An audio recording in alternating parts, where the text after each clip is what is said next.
Bordi keldi yo'qoldi. Aytaymi sababini? Xarajat odamlarni berib qo'ydi adabini. Telefonda gaplashamiz, bahonamiz ob-havo. 4 ta non va yo'l kira bo'lib qolgan muammo.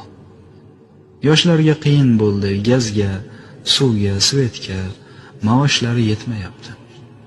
Yer solig'i, axlatga.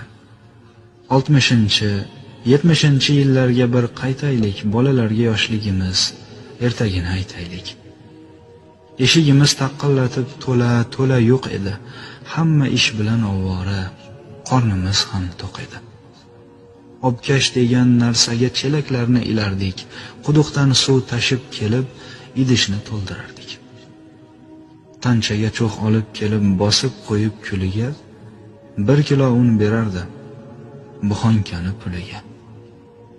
Hammamizni uyimizda o'choq, tandir bo'lardi. Nonga ha deb chopmasdan non patar yopilardi. Chiroqning idishiga kerosinni quyib olib, qorong'ida o'tirardik. Lampa shisha yoqib olib. Taxmonda o'rin, ko'rpa, mebel divan qayoqda, yerga joy solib uxlash moda edi hamma yoqda. O'zbeklar qiz uzatsa 10 ta ko'rpa qilardi. Amma